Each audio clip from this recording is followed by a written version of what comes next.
From the balmy shores of sunny Florida to the cold winds of Chicago and everywhere in between, you're watching the Red Wemette Show, live, coast to coast.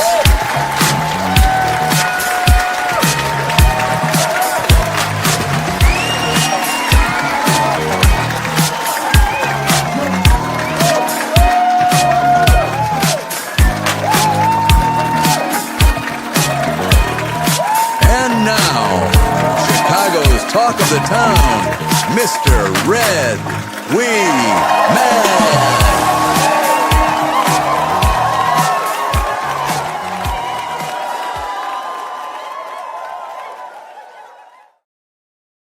Hello, everybody. Today is the last day of this year. It's December 31st, 2025. And I am Red Wemette. And this over here is Adam Flowers. We just got through over at my vlog. Say hi, Adam. Well, hello. I was in the middle of talking about a story from my youth where I'd actually met Elvis Presley years ago. So I think I pretty much cleaned it. Where did I end, Adam? Well, you were talking about the next day being invited, that your officer came in and told you that you've been invited, and the limo came and picked you up. Yes. And Alan Brazil, my buddy at that time, and Alan and I were just flabbergasted. We didn't spend that much time with him at all. But he was a very interesting person. And just recently and several times in my life, people have asked me, who is the most famous person you ever met? And I would say him. Definitely would say him. He was definitely famous worldwide. Oh, yeah, definitely. So did I know him very well? Not really. But I did meet him. And I did spend a few minutes talking to him. Nice guy. Very nice guy. He surrounded himself with happy people, too. All those people were happy there. I think he paid people to be happy. Paid people to be happy? Red, what kind of party was it? It was a New Year's Eve party or New Year's Day party. It ran all the way through. I don't know. I think he stayed up all night. From what I know now, he was probably taking medication or some type of pills to stay awake. But that party lasted, I would say, all the way through New Year's Eve into New Year's Day. And a lot of liquor flowed, and it was very interesting. Okay. So it was a party. Yeah, it was a party. Love, Adam's Mr. Rogers sweater. Thank you. Thank you very much. It's a beautiful day in the neighborhood. I like it. It's got class. It's a beautiful day in the neighborhood. John Cooley Jr. Salute, Adam. Salute. John Cooley, that's not that. You see that avatar? Yeah. Doesn't look like John Cooley. Well, he's one of our regular guys, so. Right on. But he always comes in by my show. How you doing, John?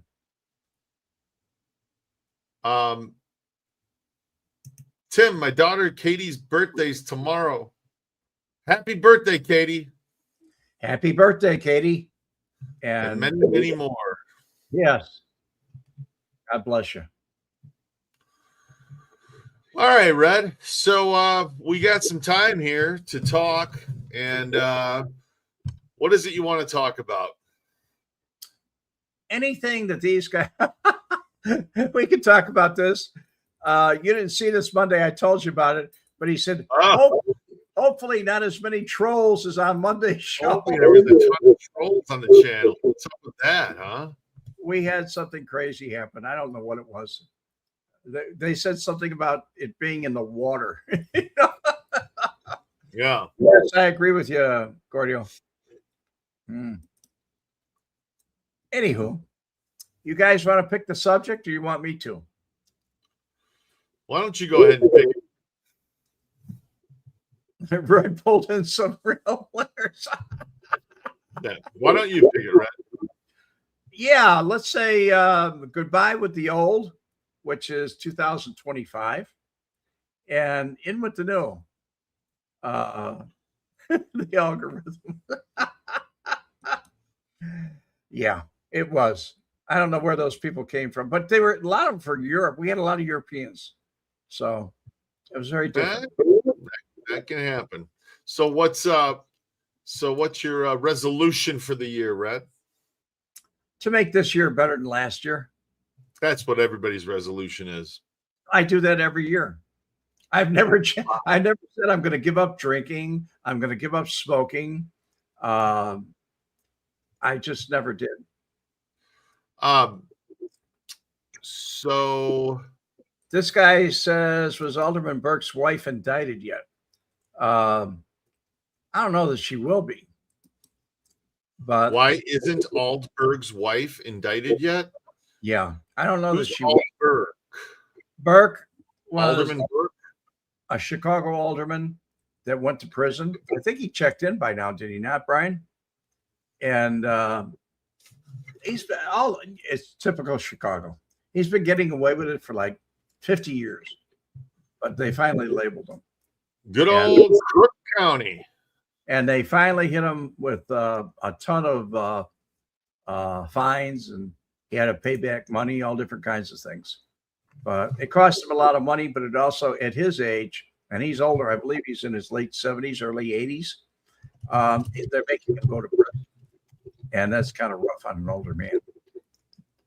When he was younger, it would have been different. But right, he's up there in his years. Ed Burke, former politician, 14th Ward, Southwest Side, from 69 to 23. The longest serving member of the Chicago City Council in history, 54 years.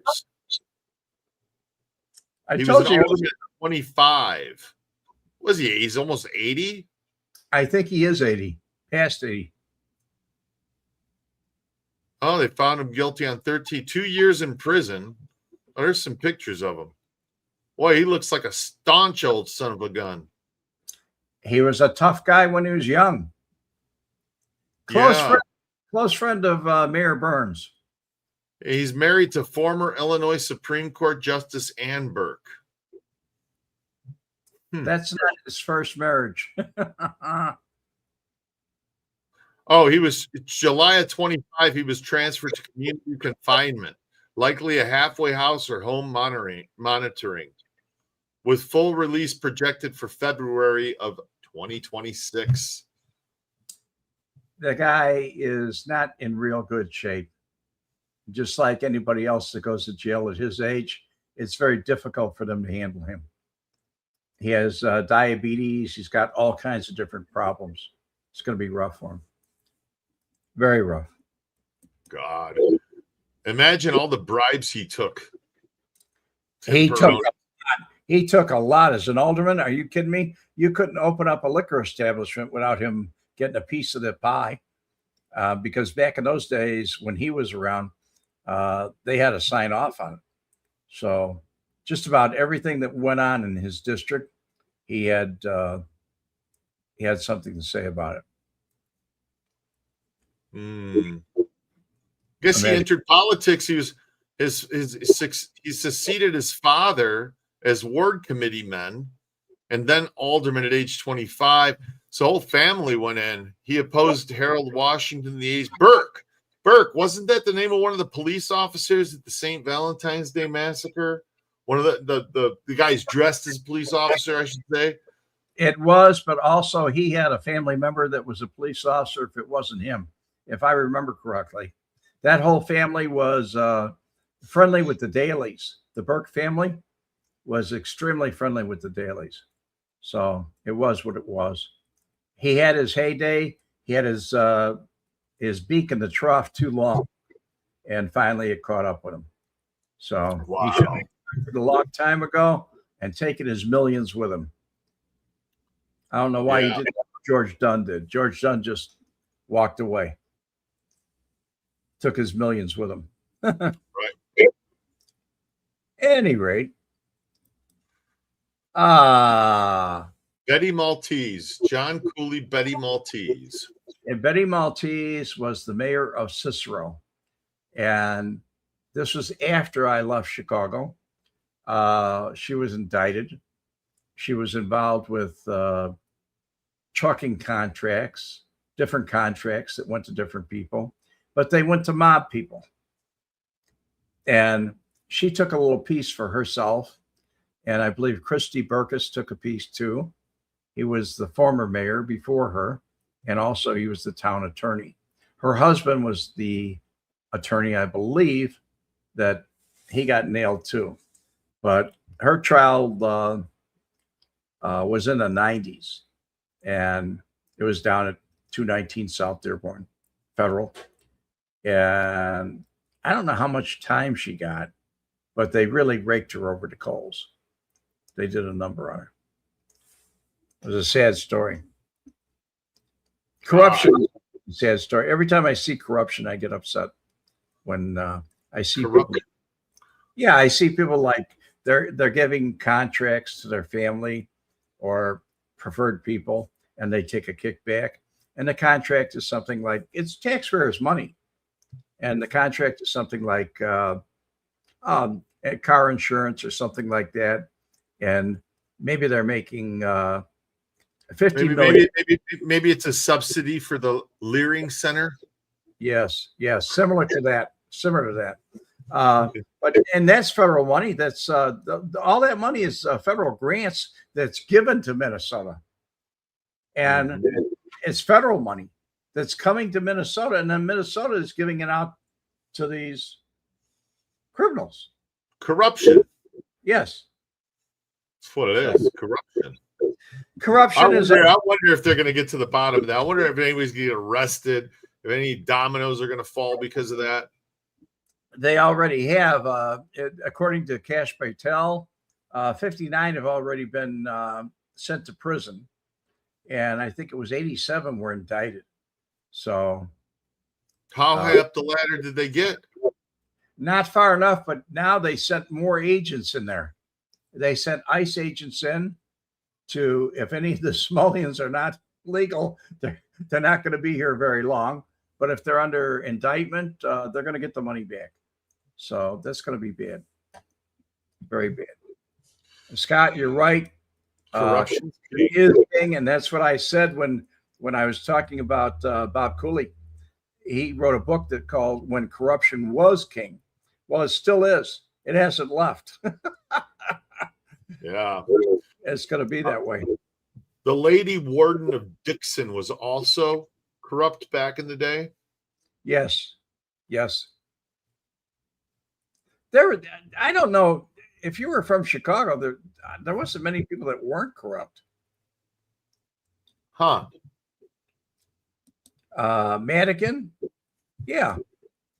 Madigan that whole damn county's corrupt. I think. Well, Illinois itself is unique. I think we've had more corrupt governors in Illinois than any other place in the world. I mean, it was the first one that I knew about was Paul Powell and the shoebox scandal. Okay.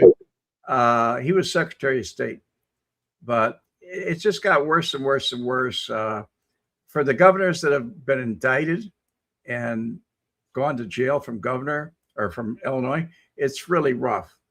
I think the last one that I'm really aware of was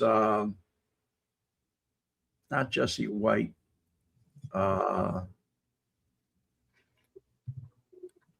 Ray Ryan.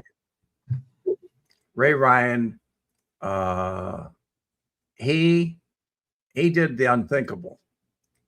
He pardoned every convicted felon that was in prison. As the governor's pardon. Open the gates and let them all out. He said, if I'm going to jail, believe me, there's going to be a lot of happy people. And he did. He went to jail. And just before he went, when he got out of prison, he went to Mexico with his wife because he didn't want to be on probation or parole. And he just ducked.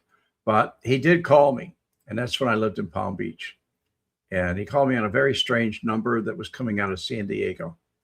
And when I talked to him, the connection wasn't as clear as I'd like it to be. But he wanted to know some things that maybe I could help him with, different things that I knew. He'd heard about me from the news. I'd heard about him from the news. Jimmy DeLoro had told me all about how he was going around trying to put these guys back in prison that Ryan had let loose. Actually, people that murdered people that, did bad things. Just open up the gates. They got a blanket pardon. Let everybody out. Let them out. They did. It put Chicago back another 20 years trying to get them all back in. Yeah. Do you think? Oh, yeah. Unbelievable, man. Really is. Couple of questions. Joe Mankus, is it true that big time entertainers had to pay the outfit a street tax to perform in Chicago? Yes. And the way they did it, it was done in different ways. One way was that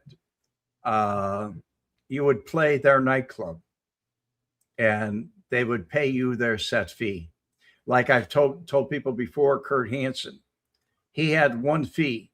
I don't care if you were Buddy Rich and you had 10 people in your orchestra. You got $500 for showing up. That was it. And some of the people that worked on Mr. Kelly's, Barbara Streisand, some very big names that became big later on.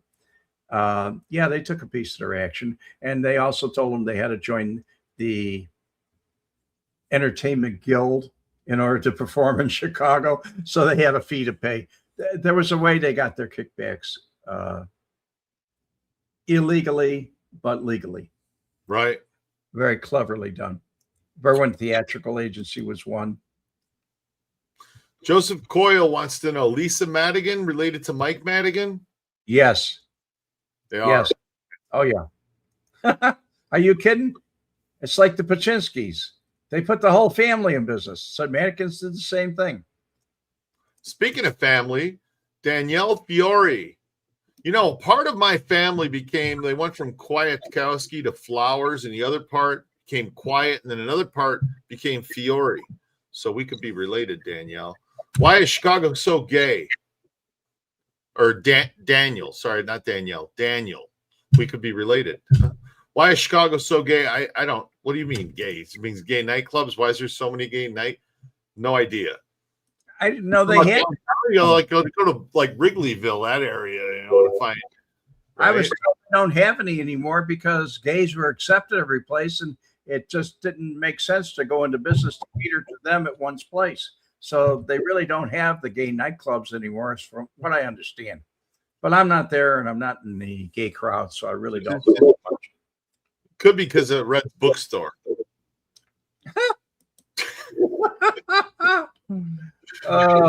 H.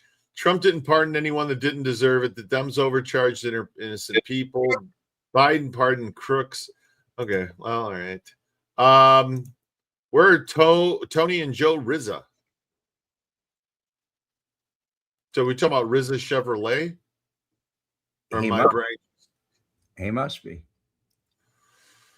Lost on that one, guys. Don't know. Yes, it's called Boys Town, and it used to be a gay section, but I don't know. From what I've been told, it's not very big anymore because gay people just don't go specifically to one place. They go wherever they want to go. So, what did Ryan Brown say here? How many mob guys had bodyguards? Hey, a lot of them. Going all the way back to Milwaukee Phil. His bodyguard was Frank Schweiss. He actually lived right next door to him in North Riverside. Tony Accardo always had bodyguards. And they used them as housemen. They call them their houseman or driver. because they drove them around. But most of the real heavy guys did. Some of them, they didn't need bodyguards because they were the kind of people that were used as bodyguards. So as they got older, they just didn't have them. Marshal Cafano never had a bodyguard. He didn't need one. No matter what happened, he was ready for it.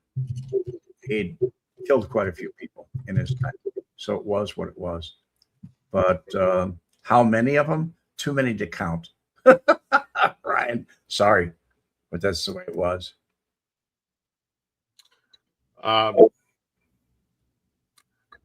Eric Phillips.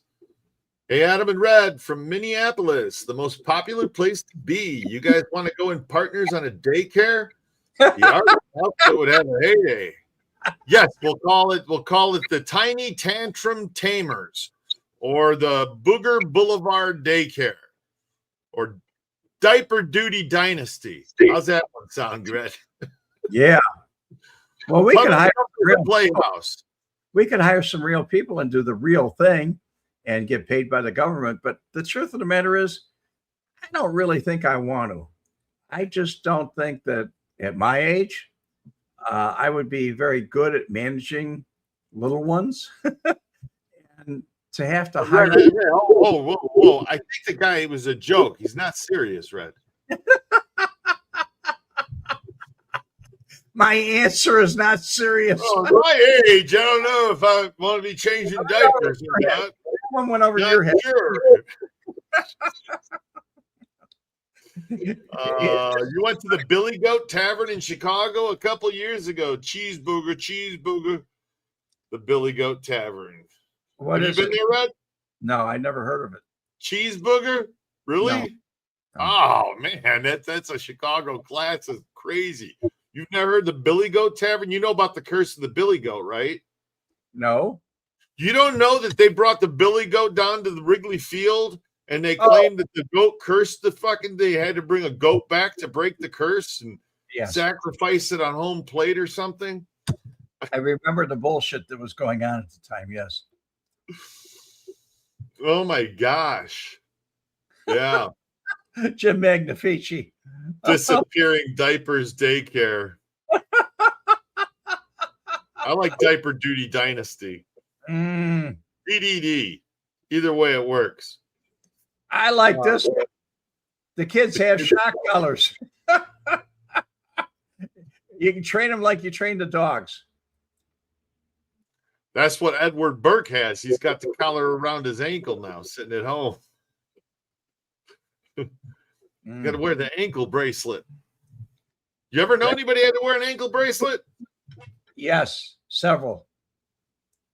I used to laugh about them because they had a thing that was plugged into the wall. Someone would take it and put it on an extension cord and go out by their pool, places they weren't supposed to go. It was a 100-foot extension cord that they'd plug that thing into and just go with it. I thought it had a little GPS in it. It would tell you if you were outside the house. That's because it worked off of the thing that's plugged into the wall. Okay. The thing that's plugged into the wall and keep it on an extension cord. You don't break the electricity, the signal, and you can go out 100 feet and go a long distance away. Yeah. I am familiar with them. I bet there's a lot of tax fraud associated with the learning centers. That's what they're on. That's what they're saying is going on. Yes, a lot they of are. tax fraud. Oh yeah, a lot of those grants. Eric Phillips wants to know about Sam Carlisi. Do you know anything about Sam Wings Carlisi? A lot about him. I didn't know him personally, but I know a lot about him. He was the boss out in Chicago Heights. Basically, he was a Cicero man, and he was very close to Sam Giancana at one time, and he used to travel a lot. They said he was the king of dope, narcotics, and that he used to import heroin, and he was very big on it. But when he went down bad, man. I mean, he really went down bad. So I remember one, Bill Romer talked about a wiretap they had once, and it was on Sam Giancana, and he was talking to Carlisi, which was called, his nickname was called Wings because he flew, and he was in Greece, and he was making arrangement in Turkey, Greece, and that whole area to import heroin. But he was looking at the architecture while he was talking to Sam Giancana. And he said, the ruins here are beautiful. Da, da, da, da. He keeps going on, man. And according to the wiretap, Giancana says, ruins? He said, I got coppers coming out of my ears. Get your ass back here. While you're enjoying yourself, I got problems. So, yeah, he was a very unusual person. He went to prison. They all go at one time or another. At some point, that's what happens. Oh, yeah. So, Jim Magnifici, disappearing diapers daycare. Yeah, the feds might be investigating that place, you know. And I don't think anybody's going to be checking their toddler into disappearing diapers daycare. That just sounds like, do I really want to see my kid again? Maybe I should drop him off here if I don't. That's one thing I got a kick out of Nick Shirley, because he made up a kid's name by Bobby. He wanted to roll little Bobby. Joey. Little Joey. That was your Joey, yeah. He said, I need a place for my little Joey. And I was thinking to myself, he doesn't have any kids. No, it was, Joey Shirley. Little Joey Shirley needs a place.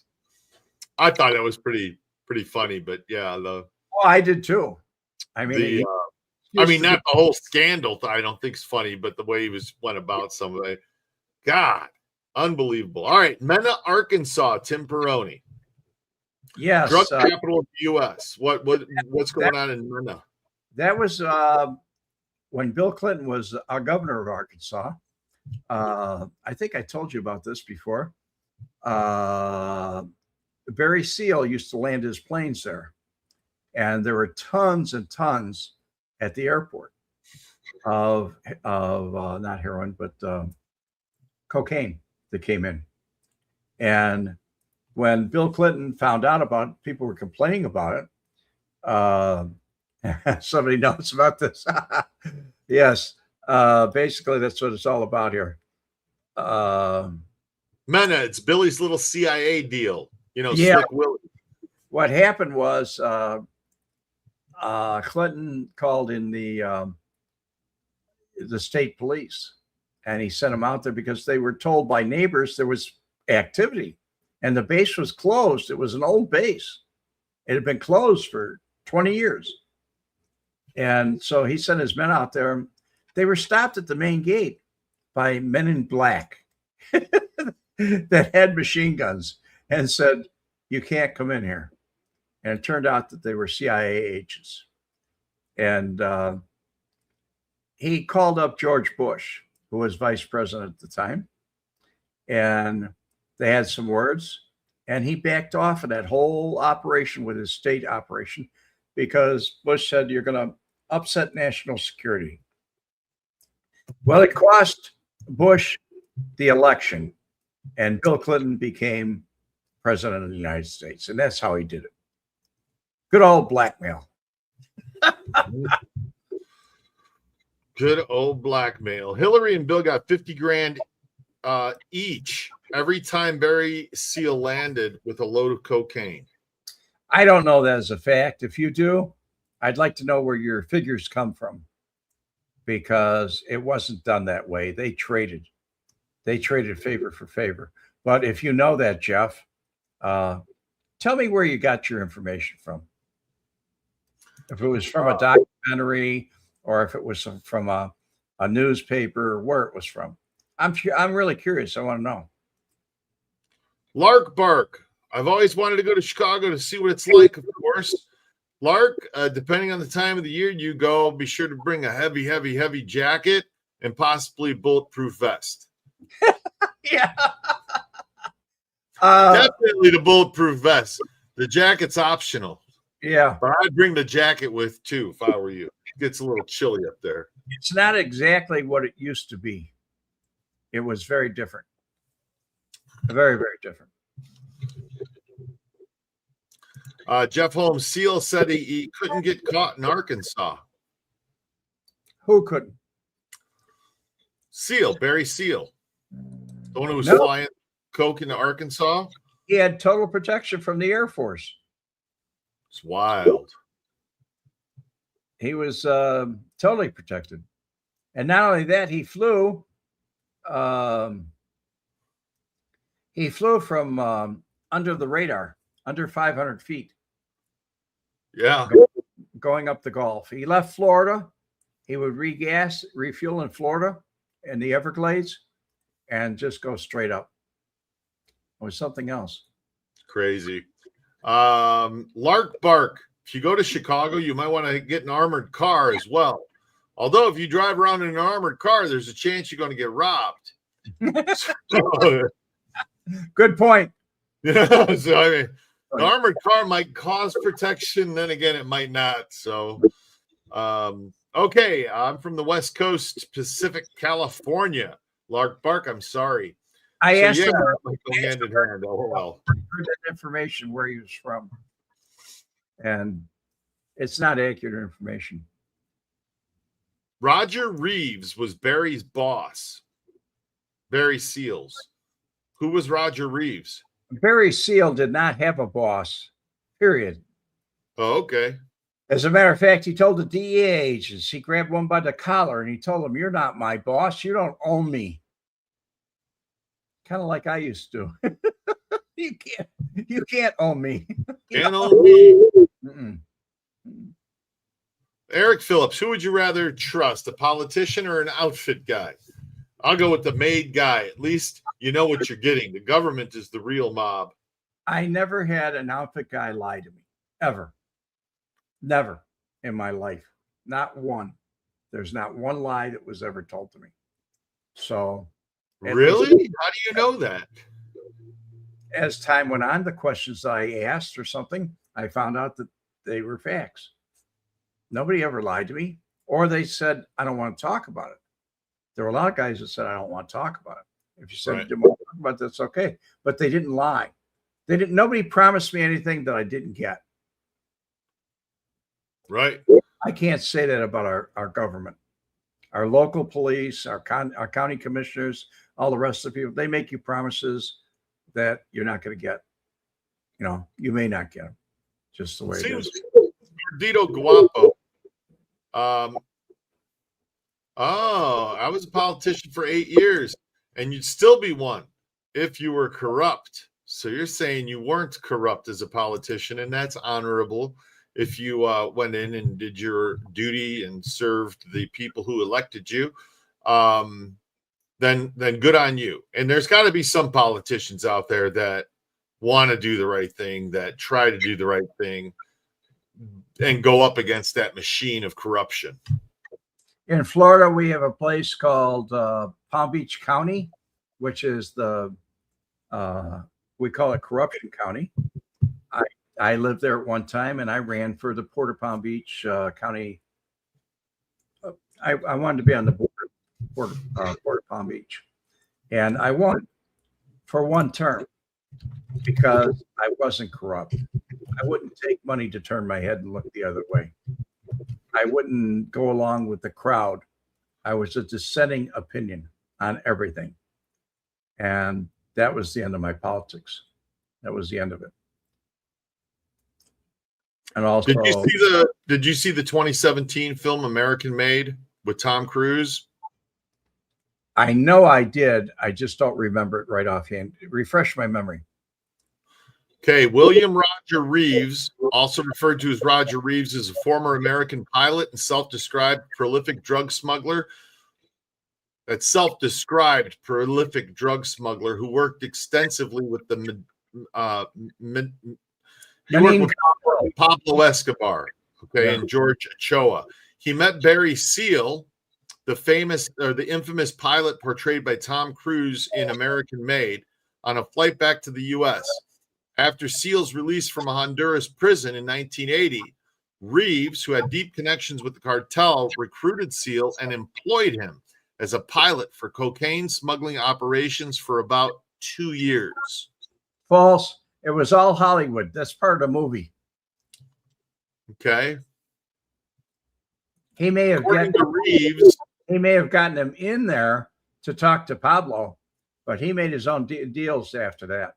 According to Reeves' memoir called Smuggler, which was published in 2016, and multiple interviews, SEAL was his close friend and employee, flying loads for him, eventually working more directly with the cartel after Reeves' own arrests. Reeves has claimed he introduced SEAL to key cartel members and that SEAL later became a DEA informant, which led to tensions. SEAL was assassinated in 1986 by cartel hitmen. That's a fact. That statement's a fact. Okay. What is this guy here? Let's see. Oh, Reeves was even on Vlad TV talking about his book and I guess brought up a SEAL. I don't believe all of it because I saw some of it. I was around during those days. Yeah. And I saw some of it. I saw SEAL when he was in Fort Lauderdale. I saw SEAL when he was in Miami and when he was doing things down there. When the movie came out about Barry SEAL, I found so many problems with the movie because it's like watching Casino. Part of it looks good, like it would have happened, but it really didn't happen that way. So it was what it was. Happy New Year, sweetheart.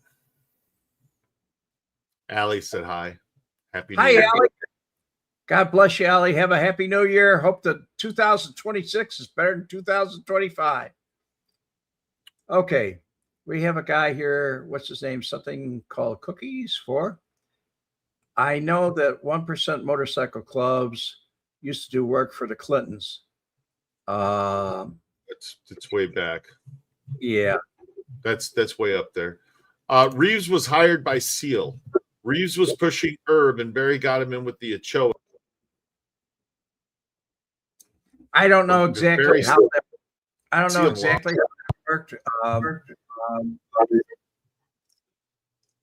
I don't know exactly how that worked, but I don't think there's any records of it. I mean, the movies and everything that came out were just entertainment. And the books that came out, the book that he was talking about, he was on Vlad with, it's not a nonfiction. It's a novel. And I go back to the, okay, it could be, it doesn't have to be true. That's like Johnny Russo. He writes these books. And they're nonfiction. They're not nonfiction. They're fiction. They're a novel. I almost want to get Gianni's book just to read. I can't believe he put himself in the basement with the Spilotro killing. After hearing that, it's just like you got to throw everything you ever set out the window. Well, you hear a whopper like that and you go, okay, none of this shit's true. There is no way. I mean, I was maybe now I'm just, no, can't do it. I didn't buy him the first time I saw him. I mean, going way, way back years ago. And we used to make fun about him on my vlog about, who was there at the Last Supper? Johnny Russo. He served the wine. Christina Morris, happy New Year. Go have fun with your family. Go it's almost midnight in Portugal, so go celebrate. Have a happy New Year. See you we'll see you soon. And thank you. Thank you for your service. I really, God bless. We appreciate it. Mom, happy, healthy, and wealthy New Year. Happy healthy New Year's to you, Mrs. Flowers. God bless you. Yeah. Eric Phillips. Photo. That's a big mystery. Yeah, I know. We talked about that. Where was that photo was found? Whose air vent was that found in? That was found, and they do know who it is. I just don't remember the guy's name who took the picture. but it was found. Probably one of the workers at the restaurant took the picture. No, it was a professional photographer. They found out who actually took it. It was found in Caesar DeVarco's event, a heating air conditioning vent with gambling money, a pistol, and some other things in 1978. And when that was discovered, I got a copy of it. That's why I know so well, from Richard Lucas, IRS CID, who gave me a copy and told me to hang on to it because someday it was going to be very valuable. And guess what? Everybody's got a copy. There you go. You never know what tomorrow brings. That's how it goes. Wow. Baron Marker, hello from snowy Ohio. Hello, buddy. I'm glad you got snow and we don't. I'm not glad you got snow. I'm just glad I don't have it here. Wow. Yep. That's who took the Last Supper photo. We talked about that before, where that came from. Biggest kick out of it because they asked several people, how did that photo get taken? They said, I don't know. And they said they just happened to stop in and run into each other for lunch. Yeah. But they really do look like they were posing for that photo. I mean, did you notice that the other side of the table was facing the camera and everybody turned around? Yeah. Yeah. So, I mean, it was kind of hard to say, no, it didn't happen. But they had Turk Torello in there. They had a lot. They had just about every. Lombardo, Iupa, Ricardo. Suit.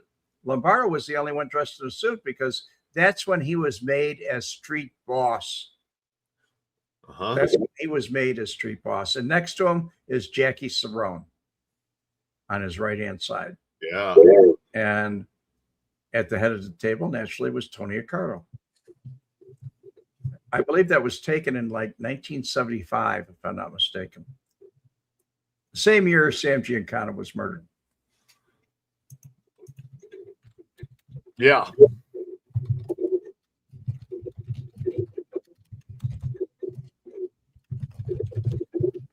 Okay, so I was just pulling it up to put up here if you guys want to see it.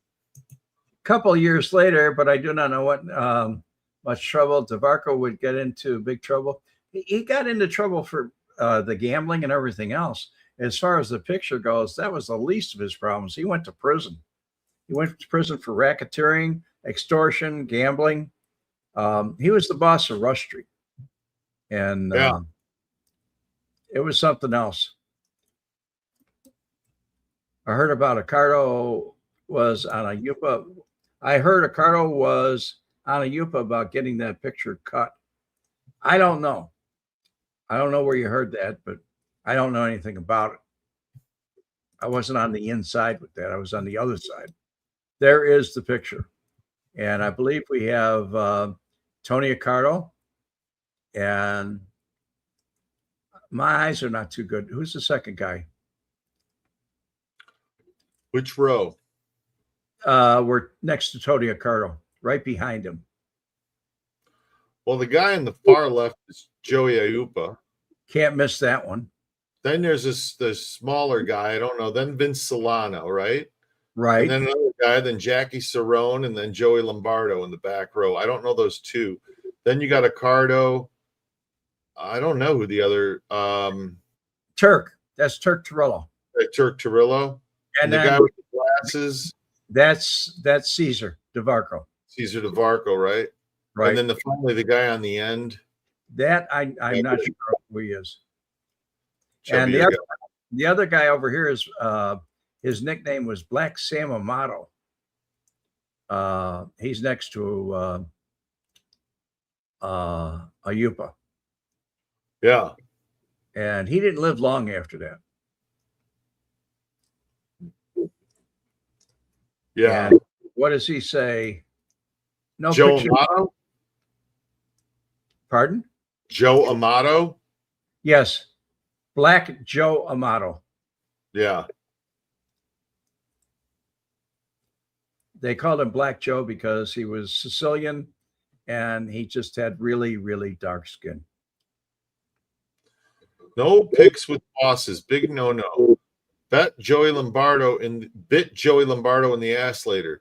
I don't know these guys. I was getting a sandwich. Yeah, So that's what you're getting a sandwich, huh? that's what he testified in Family Secrets. Said I don't know those guys. I was just getting a sandwich that day. It happened to be walking through the picture. No, don't you notice we weren't wearing the same clothes or anything? Yeah. But he should have never taken the witness stand. Never. Dude. Bad idea. And he says Turk Terrell's on the far right, all the way against the wall. You might The be guy right. in the back against the wall, yeah. But it was a cast. It was a cast that was a lot of people. Joe Lombardo, the enforcer. I don't know George Wilson. We didn't call him the enforcer. He was just the head of the Grand Avenue crew. He had enforcers that worked for him, like Frankie Schweiss. He had other people they could send out there. He could call on any one of the Wild Bunch, and they would do work for him. So he had other people that worked for him aside from that. Dominic DeBella. He's the guy with the white suspenders next to Iupa. Okay. And next to him is Black Joe. Black Joe Amato, who is being replaced by Turk Torello. From left to right, closest to the camera. Anthony Accardo, Black Joe Amato, Joseph Little Caesar DeVarco, and Jimmy Turk Torello. And then across is Joey Doves Iupa, Dominic DeBella, Vincent Solano, Al Pilato. That's Al Pilato. I forgot. And then you got Jackie Cerrone and Joey Lombardo standing up. Right. There you go. And basically, Cerrone was street boss at the time. And so this was an announcement to all the bosses by Accardo and the powers that be that this position was going to be Joey's.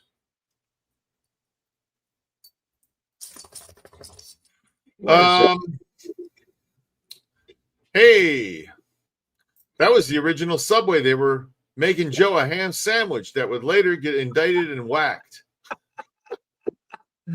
Action Man, I challenge you guys if you can do a total body count combined of all the mafiosos in that photograph.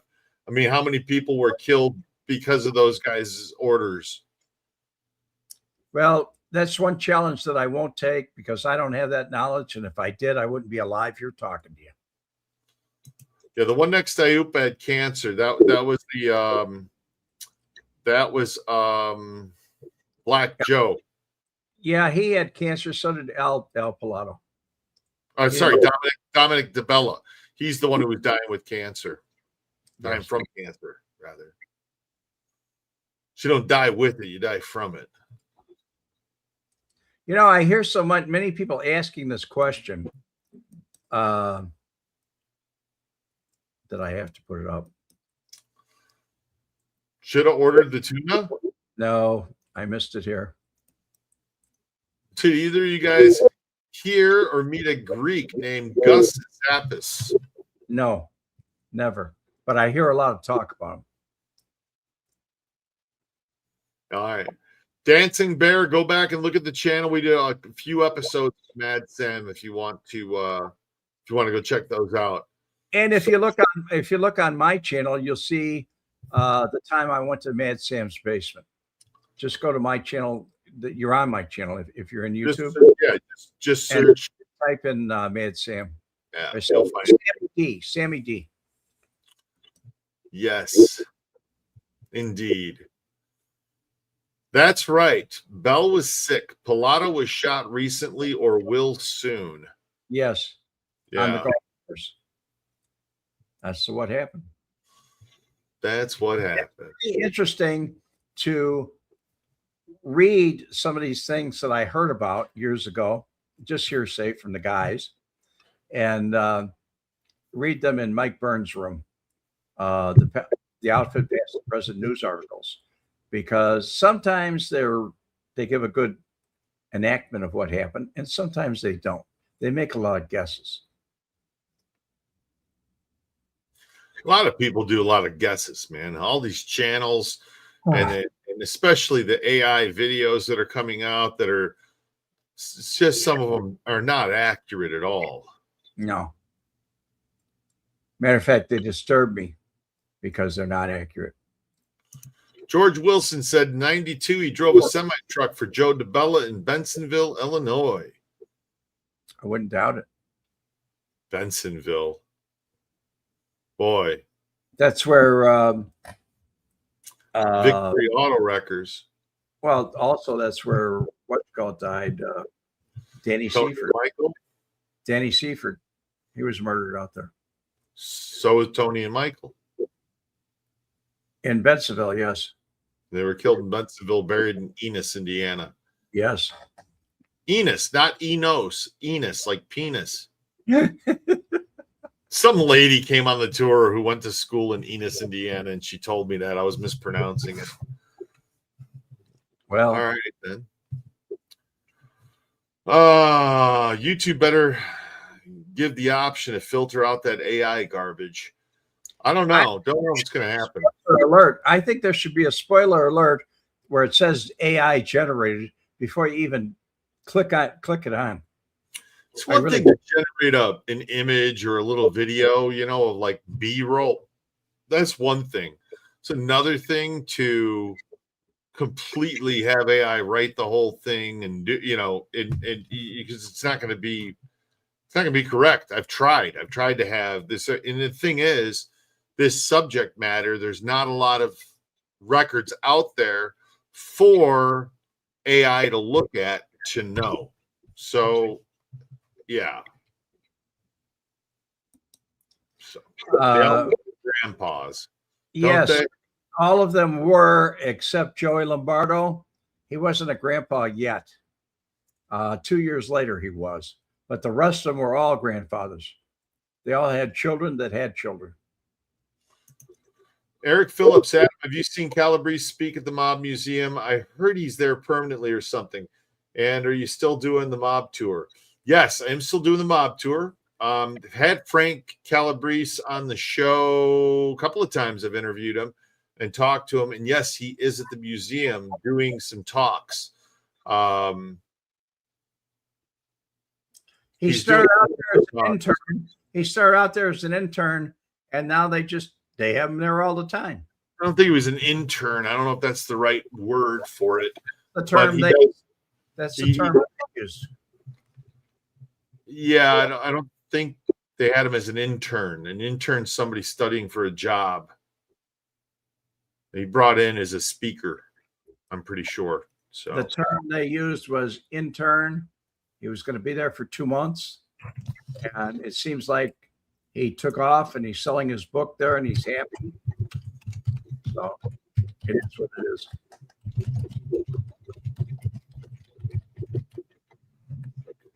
All right. Well, how is it, Eric? How is it?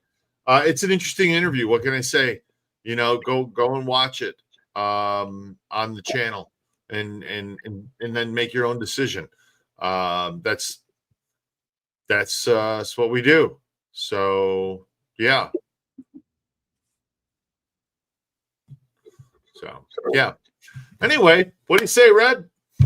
I say, folks, thank you for coming by. I really appreciate it. Adam, I'm sure appreciates. I appreciate you, Adam. Adam, without Adam, I wouldn't have had the thumbnails that I've been doing this show with, that I'm going to continue doing this show with. Adam is a great guy, and don't forget about his mob tours, because they're great too. But he has some other tours that are good also.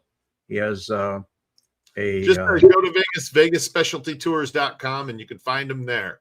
There's a whole list of them, and they're good. All of them are good. Adam, it's been a great year with you. I wish you all the best for next year. I wish us all the best for next year. And a special thanks to you. It's been a wonderful year. And I'll always look at it fondly, but let's look at the new one better, because 2026 is going to be a better year. And for everybody else that's out there, God bless you. And thank you for coming by. Thank you for the love you've given me. Thank you for the love you've given Adam. He's a wonderful man. But until next year, it's Red Wemette out. Out. The combination of the videotapes and Wemette's testimony resulted in the conviction of 2 men on extortion charges. One of them was Frank Schweiz, known in syndicate circles as the German, a feared mob terrorist and a suspect in a number of gangland murders. He was described to me by other outfit individuals as the most feared hitman. And as he said to me, my reputation precedes me, son.